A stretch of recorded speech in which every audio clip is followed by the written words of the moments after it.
What's up, Mech fans, and welcome back to the channel. So today we are doing something that we've actually not done for quite a while, and that is a character tier list. The last one I did was like 3 months ago, talking about the Code Geass, Akito, the exiled characters, but today we're going to be ranking every single character in Mobile Suit Gundam, the 8th MS team, in a tier list. Before we dive into it though, I want to hear from you guys, so head on down to the comment section below and let me know your favourite characters within the 8th MS team, and while you're there, please do leave a like on this video and subscribe if you are a fan of Mecha anime content and want to see plenty more videos like this in the future.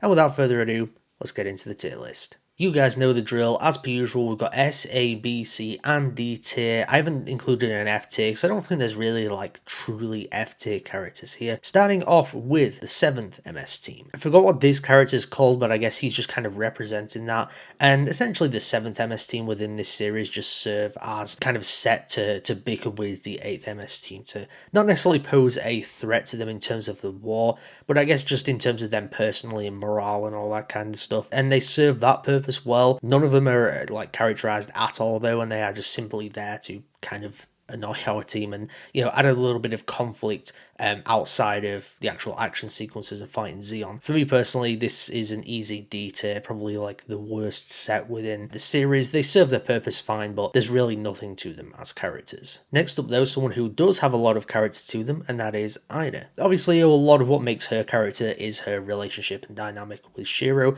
but on her own, she has some great stuff to do in this series. I wish we saw just a little bit more of her, and if we did, I think that would have taken her up to S tier, but as it stands, she is definitely an A tier character. Next up though, we got Barresto, who is Kiki's father. He's kind of the leader of like this, you know, little village that essentially made up of guerrilla fighters within the context of this series, and he just seems like a really solid guy. Cares about his people very much, of course, cares about his daughter, seems like a great father, and he can, you know, it can be kind of intimidating and intense and all this kind of stuff, so he works for the character that he is.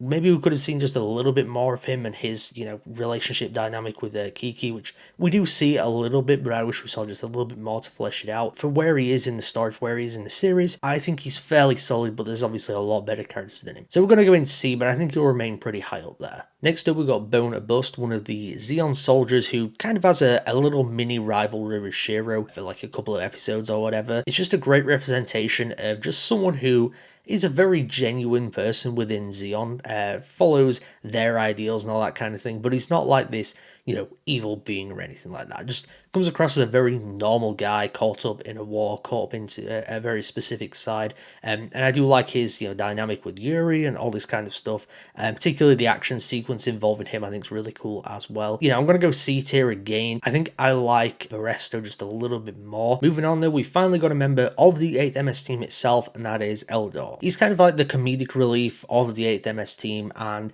I think he works really well. They characterize him a little bit. I wish we got kind of more fleshing out and, you know, something that could make you really empathize with him, because the only thing that he's really given is the fact that he's kind of making his own music and all this kind of stuff, and he likes doing that. But he's also very capable when it comes down to battle. I mean, he essentially like takes command of the 8th MS team for, you know, a small amount of time, which is really cool. As a comedic relief with a little bit more to him, I think he's pretty good. So we're going to sit him nicely into B tier. Next up though, we've got the antagonist Ginias. Now, as a villain, I think he works very, very well. He is a despicable person. There's nothing in this series that he really does that makes him remotely likable. I mean, you know, he gets all these scientists to build up the Asperus, whatever it's called. I've completely forgot the name of it. I know it begins with an A. He basically gets the scientists to build that and then just kills them all. And that in and of itself just shows that, yeah, he's very much within that kind of ranking of Gira and Zabi and whatever within Zeon, where just despicable people. The kind of people that do actually feel like Nazis, which is kind of what Zeon's based around. Is he like overly complex in terms of how he's fleshed out with his motivations and stuff? Maybe not, but in terms of just an evil person, they get it really right. So I'm actually going to go, honestly, I'm going to go at the top of B here. Sometimes you just need a good villain that is just straight up evil and despicable and does bad, terrible things and has, you know, really no right to do any of that. And if you can do it well, it works. I think in the context of this, they do a really good job at making Ginias just an evil person. Next up, we got Jidan, who is part of the 8th MS team, of course, doesn't go into any of the battles with them, but for the most part of this series, he kind of is just around. He's a little bit of comedic relief, whereas, you know, the old drunk guy that's kind of just around and having fun and got the cowboy hat on, all this kind of stuff. But he does have like one moment within the last few episodes where, yeah, he essentially like helps the rest of the team go out on this mission and kind of gives them permission via slightly illegal means within the context of the Earth Federation. He looks out for his group and all that kind of stuff, but not really fleshed out as a character whatsoever. So I'm going to have to unfortunately put this one down in C tier. I think I'm going to put him above Bone though, because I think I like him just a little bit more. He's just a fun presence to have around. Moving on though, another member of the 8th MS team, we've got Karen. To me, she is the most disappointing character in the series because she is framed as a major part of the 8th MS team. I would say like she is pretty much the second in command, and she could have been the second most prominent character within that group. But she's ultimately like lacking so much in terms of how she's characterized and fleshing out a backstory. The only thing she really has in terms of like a backstory, in terms of, you know, actual characterization and fleshing her out as a person, is the fact that she seemingly lost a husband. It's essentially just alluding to things. We never see any of this stuff. We don't really get like a feel for her as a person or anything like that, which I feel like we should have. There could have been a lot more that they could have done with Karen. Unfortunately, they do not. She's actually going to be one of the members of the 8th MS team that goes in C tier, unfortunately. She's not straight up terrible. I'm still going to put her at the top of C tier because, of course, she's a prominent character, and purely in terms of amount of time spent on screen and screen presence, that does take her up a little bit of a notch. Moving on though, we've got Kiki, the lovable character that's kind of thrown in there. Very much reminds me in some ways of Ed from Cowboy Bebop. Kiki's just lovable. She's nice. She's nice to have around. I like how they kind of ended off her character, but at the same time, it does feel a little bit like sudden, so that kind of takes her down a little bit of a notch. But she's just a likable presence to have there. I won't say she's comedic relief as such, but she is just the character that has a kind heart, is nice, has characterization, is developed, all this kind of stuff. I'm going to sit her in B. I'm actually going to sit her right at the top of B though. Moving on, we've got Kojima, one of the higher-ups within the Earth Federation, and he's got a soft spot definitely for the 8th MS team, and ultimately kind of comes down to this decision of going against the person above him when all this stuff's going down, and he's willing to, you know, destroy lots of people, kill lots of people, in the hopes of just destroying the giant weapon that Zeon has. So there's a moral compass to him, adds like that complexity to the Earth Federation. So I can't put him too high, but I am still going to sit him in C. I'll plonk him right in the middle. I think he belongs right there. Next up, we got Michel, and I think he's probably the second best character within the actual 8th MS team, because he does have good characterization. You know, there's like a reason for him to fight, but there's also a reason for him to get home. So you are rooting for his survival for that reason. It's a constant thing that's with him throughout the series, from the start to the end, and I think he's just a quite likable character, but the fact that he has like a personal thing that he's attached to with, you know, his girlfriend, and there's complexity to it there, complexity to that relationship, and you do like feel for him in many ways. You can empathize with him a lot. So I'm actually going to sit him right at the top of B. Next up, we got the Zeon ace, Norris Packard, who is just like iconic, but he's never really fully fleshed out as a character. Like, he's not the most amazing character ever, but he's almost become like iconic and synonymous with this series because of the Goof Custom fight, which is probably the most hyped thing within 8th MS team, and is easily the most iconic moment in the series. He is like a good soldier. He is willing to lay his life down in the service of others, and to me that just like represents like, yeah, that's the kind of soldier that you want. That's the kind of typical character arc you would give to someone who, you know, this whole purpose is, you know, fighting within this war. We're going to sit him in B. I'm actually going to sit him like about here. I think that's a fair place to put him. Moving on, we've got Raya, who many people could probably say is the most evil person in this series. He doesn't really care that much about people. He cares about winning the war, winning the mission, but he doesn't really care about what's lost in the process. There's, you know, it's almost like the war has like removed his humanity. Whether it has or whether he's always been like that, it's never really outright stated. He's never really fully fleshed out.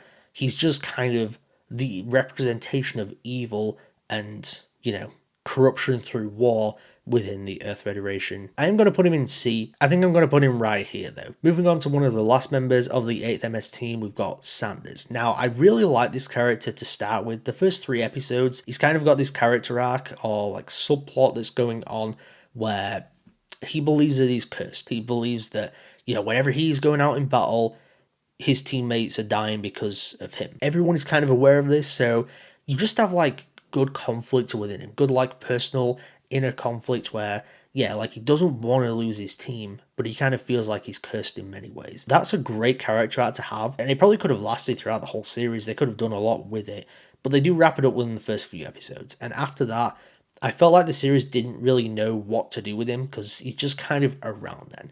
He's still a fine character to have there, and he just have like a little bit where he's tasked with, watching over Shiro and reporting on him and all this kind of stuff. Kind of a disappointing character because they didn't do as much with him as maybe they could have. So he's still going to sit in B, but I'm going to put him probably behind ginias, to be honest, so we'll sit him right there. And now we've got our main character, our protagonist, Shiro Amada. I think he's a fantastic protagonist, and I think he's a great leader, and that's what really makes him compelling, is the fact that, yeah, like he's a great fighter and all this kind of stuff, but he really cares about getting his teammates back alive. That's almost the thing that he goes into every mission with, where he's like, he's not saying, we've got to succeed at this. Is like, just come back alive. That's what he wants the most. He works in that regard, but he's also got a great character arc where, to start with, he's like all in on, we've got to beat Zeon, they're the bad guys, all this kind of stuff. And then he meets Aina, slowly kind of unravels the fact that the war is not black and white. It is very morally grey. There are good and bad people on both sides. Not everyone on the enemy team is a terrible person. They are simply just fighting for a cause that, maybe they do believe in, but that's not necessarily to say that the cause they believe in is an inherently evil thing. So Shiro is indeed going right at the top of our list in S tier, the only character that's actually going to sit there. Moving on to the last couple now, and first up we do have Top. Now I'm using her to represent like that small platoon, if you will, of Zeon where they attack Kiki's village. There's an element of complexity to them there where, they're not going in like looking for a fight. One of them is because I don't know, he's just a dick for some reason. She's kind of leading a group. She's going in there just simply because they want food, and things get out of hand and all this kind of stuff. Not really characterized much. There's nothing much there. So unfortunately she's going to go in D. But I think there's a little bit more to that group than there is the 7th MS team. And last but certainly not least, we have Yuri Kellen. I love him. He is one of probably my favorite Zeon characters that we've had, at least from what I've seen from Gundam anyway, because my god, this guy is just so likable.